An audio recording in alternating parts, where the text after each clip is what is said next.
రెడ్డి గారు ఆయన ప్రసంగంలో ఒక విషయాన్ని లేవనెత్తారు. ఏమిటా అంశం? ఈ రాష్ట్రంలో ఈ ప్రభుత్వం ఇప్పుడు కూడా రాష్ట్రం ఏర్పాటైన తర్వాత ఏనాడు కూడా వ్యవస్థ నడుస్తుంటుంది. కానీ వ్యక్తుల్ని ఎవరైతే యూనివర్సిటీకి సంబంధించిన ఆచార్యులు ఉన్నారో, బీసీలు ఉన్నారో, వైస్ ఛాన్సలర్స్ ఉన్నారో వారిని బలవంతంగా వాళ్ళు రాజీనామాలు చేయించిన పరిస్థితి ఎప్పుడూ దాఖలాలు లేవు అని చెప్పారు. గత ప్రభుత్వం కూడా ఎక్కడ జరగలేదు. వాళ్ళు టెన్యూర్ అయిన వరకు వెయిట్ చేశాము. చేసిన తర్వాతే దాన్ని కొత్త వీసీలు నియమించడం అనేది చర్చ్ కమిటీతో జరిగింది. ఈ ప్రభుత్వం అలా కాదు, 9 మంది వీసీలు నియమించామని చెప్పి గవర్నర్ గారు ప్రసంగంలో చెప్పారు ఎంతో గొప్పగా. కానీ దాని ముందు జరిగిన పరిణామాలు చూస్తే చాలా దురదృష్టకరం. 21 యూనివర్సిటీస్ ఉంటే అందులో 19 మందితో వారు వచ్చి రాజీనామాలు బలవంతంగా తీసుకున్నారంటే సంబంధిత మంత్రి, విద్యాశాఖ మంత్రి గారు లేచి కాదు, నో, అది కరెక్ట్ కాదు, మీరు దానికి ఉంటే ఆ రుజువులు సాక్ష్యాలు చెప్పండి అని చెప్పి ఆయన అన్నారు. వారు మాట్లాడనీకంట ఇంటరప్షన్ చేస్తూ మంత్రులు ఎప్పటికప్పుడే ఇంటర్వ్యూన్ అవుతూ దాన్ని అడ్డుకోవడానికి ప్రయత్నం చేశారు. మేము ఒకటే ప్రశ్నించాను, నేను లేచి ఎల్ఓపిగా, లీడర్ ఆఫ్ అపోజిషన్గా మా పార్టీ తరఫున ఒకటే అడిగాం సూటిగా. ఇవాళ జరుగుతున్న డిస్కషన్లో సూటిగా చెప్తున్నాం. వాళ్ళు ఇచ్చిన రాజీనామా లేఖల్లో ఎవరైతే వైస్ ఛాన్సలర్స్ ఉన్నారో వాళ్ళు ఇచ్చిన రాజీనామా లేఖల్లో మాకు ఉన్నత విద్యాశాఖ కార్యదర్శిగా ఉన్న వ్యక్తి, ఐఏఎస్ ఆఫీసర్, వారు ఫోన్ చేశారు. వారితో పాటు హైయర్ ఎడ్యుకేషన్ చైర్మన్గా ఇన్ఛార్జ్ చైర్మన్ ఉన్న వారు ఫోన్ చేశారు. మా రాజీనామాలు డిమాండ్ చేశారు. తీరవలసిందే అని చెప్పి పట్టుబట్టారు. మేము వచ్చి గౌరవప్రదంగా అని మేము దాన్ని ఇచ్చామని చెప్పి లేఖలో కూడా రాశారు. మాకు వాలంటరీగా మాకు వారి దగ్గర నుంచి ఫోన్లు వచ్చాయి కాబట్టి ఆ ఫోన్లు అన్వయించుకొని నేను నా రాజీనామాని మీకు సమర్పిస్తున్నానని చెప్పి లేఖలో రాశారు. అది చాలు కదండి మంత్రి గారు, దయచేసి ఏంటి ఎంక్వైరీ అన్నాం, మీరు అడిగారు కదా అంటే కాదు మేము ఇప్పుడు కాదు 19 నుంచి వేస్తామన్నారు. 19 నుంచే కాదు, 14 నుంచి కూడా వేయండి, మాకే వద్ద అభ్యంతరలే. 19వ సంవత్సరం నుంచి చేస్తారో, 14 నుంచి చేస్తారో, ఎప్పుడు నుంచి చేస్తారో, ఈ అంశం మీద చేస్తారో అది మీ చేతిలో ఉంది. మేము ప్రతిదానికి మేము తయారుగా ఉన్నాం. కానీ ఇది అప్రజాస్వామికం కాబట్టి దీని మీద ఎంక్వైరీ జరగవలసిందని అని పట్టుకోవటం. ముందు వచ్చి చేస్తామన్నారు, తర్వాత మాట మార్చి ఆయన వారు నిస్సారతని తెలియ వ్యక్తపరిచి వారు తాలూకా ఉపన్యాసంలో ఉపక్రమించే పరిస్థితి వచ్చింది. ఆ నేపథ్యంలో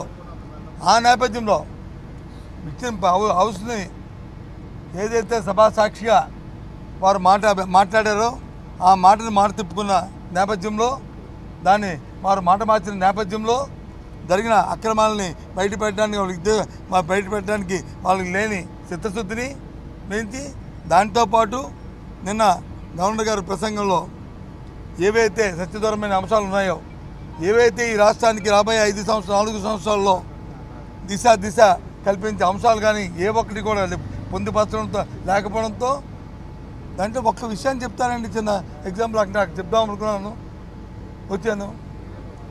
గవర్నర్ గారు మాట్లాడిన మాటల్లోనూ వారు అంటారు, చేపలు తినడం కాదు, చేపలు పట్టడం నేర్పాలి అంటాను. నేను అంటాను, చేపలు పడితే దొంగతనాలు వస్తాయి. చేపలు చెరువులు చేపలని పెంచడం నేర్పాలి. చేపలు పెంచి చేపలు తినడం నేర్చుకోమని చెప్పండి. చేపలు పట్టడం కాదు. చేపలు పడితే ఎలాగవుతుంది? చేపలు పెంచి పెంపకం నేర్పాలి, తర్వాత చేపలు తినడం నేర్చుకోవాలి. గవర్నర్ గారు చేపలు పట్టడం చాలంట. అంటే ఏ రకంగా ఏదో రకంగా పట్టుకోవడం అనేది చేసుకొని మరి దోపిడీ చేయాలనేది కదా దాని ఉద్దేశం, దురుద్దేశం. సో ఎగ్జాంపుల్ చెప్పాను. కాబట్టి ఆ ఉపన్యాసంలో పాపం శ్రమించని మాట్లాడే ఉపన్యాసంలో దాంట్లో క్లారిటీ లేదు. అందుకే ఆయన వ్యక్తిగతంగా మా తాలూకు ధన్యవాదాలు. పాపం అంత శ్రమపడి ఇక్కడికి వచ్చి ఆయన 1 అవర్ శ్రమించి ఇచ్చిన దానికి మా ధన్యవాదాలు తెలుపుకుంటున్నాం. కానీ ఆ ఉపన్యాసం మీద మాకు క్లారిటీ లేదు. ఇది ప్రజా వ్యతిరేకంగా ప్రభుత్వంలో జరిగిన కార్యక్రమాలు లేవు, ఇది ప్రజలకు ఇది బయట జరిగే కార్యక్రమం కాదని ఈ 2 అంశాల మీద మేము వాకౌట్ చేసి బయటకు వచ్చామనే విషయాన్ని మీ ద్వారా రాష్ట్ర ప్రధానికి తెలియజేస్తున్నాం.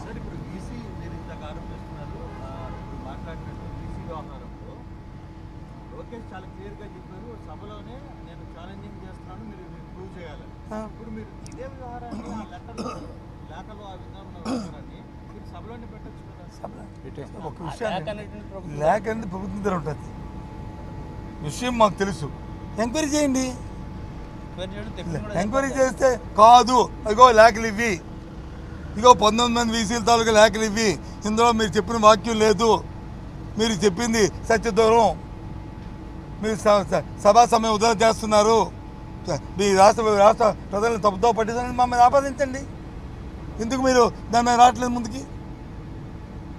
కరెక్ట్ అయితే కరెక్ట్ కాకపోతే కరెక్ట్ కాబట్టే మీరు తప్పించుకోవడం ప్రయత్నం చేయడానికి ఈ ప్రయత్నం, అది కరెక్ట్ కాదు కదా. అందుకు నేను అడుగుతున్నాను, మీరు చెప్పిందని నేను చెప్తున్నాను. నేను చెప్పాను సభలో దొరికిన డెలిబరేషన్స్ వీటిని రికార్డు దీని ఆధారం మీదే ఎంక్వైరీ చేయండి. మీరే అన్నారు కదా, దాన్ని ఎంక్వైరీ చేయండి. వాడి ఇది తప్పేండి. బేకా ఇదే నిర్దిష్టం. 19 వీసీలకి అందరికీ ఫోన్లు వచ్చాయి. హైయర్ ఎడ్యుకేషన్ డిపార్ట్మెంట్ నుంచి ఇన్ఛార్జ్ చైర్మన్ గారు మాట్లాడారు. హైయర్ ఎడ్యుకేషన్ ఆనాటి సెక్రటరీ ఎవరైతే ఉన్నారో వారు మాట్లాడారు. వాళ్ళు ఇచ్చిన లేఖలో రాశారు. అవి కొన్ని మాట్లాడమంటే పోనీ కాదు, లేఖలో రాస్తారండి. మీ ఆఫీస్ నుంచి ఫోన్ వచ్చింది కాబట్టి ఉండదా? హైయర్ ఎడ్యుకేషన్లో ఉన్న అధికారులు మమ్మల్ని చెప్పారు, ఫోన్ వచ్చింది అందుకే చెప్పారు కాబట్టి మీరు రాజీనామా చేస్తారని రాస్తారండి. రాస్తే పిలిచి అడుగుతారు కదండి. ఆ లేఖను ఎందుకు తీసుకోవాలండి? చెప్పడమా బెదిరింపా అనేది ఆ భాష అనుకుంటుంది. ఇప్పుడు అంటే మళ్ళీ నువ్వు విన్నావా అని అడుగుతారు నన్ను. ఆ ఫోను నువ్వు విన్నావా, నువ్వేమైనా ఇదంటే మేము ఎక్కడ విన్నా. ఒకేసారి 18 మంది రాజీనామా చేశారంటే ఎప్పుడు లేనిది సాంప్రదాయం, ఎప్పుడు లేని జరిగిందంటే దాన్ని బట్టి ఆలోచన చేసుకోవాలి. ఎందుకు జరిగింది? ప్రభుత్వం పోనీ గత ప్రభుత్వం జరిగిందా? పోనీ అంతకుముందు ఆయన వాళ్ళు ఉంటప్పుడు జరిగిందా? పోనీ 2009 రాష్ట్రంలో ఉన్నప్పుడు 9లో జరిగిందా? పోనీ 4లో జరిగిందా? చరిత్రలో ఎప్పుడైనా జరిగిందా? లేదు కదా. వాళ్ళే చెప్పాలి. ప్రభుత్వాలు అనేవి వస్తుంటాయి, వస్తుంటాయి. వ్యవస్థ అది కంటిన్యూ ప్రాసెస్. అది అంతేగాని రాజ్యాధికారులు ఉన్న వాళ్ళని వచ్చి వాళ్ళు రాజీనామా చేయించి వాళ్ళతో వచ్చి బెదిరించి వాళ్ళు తీసుకోవడం అనేది ఎక్కడ వరకు ధర్మం? అది చెప్పండి. ఇది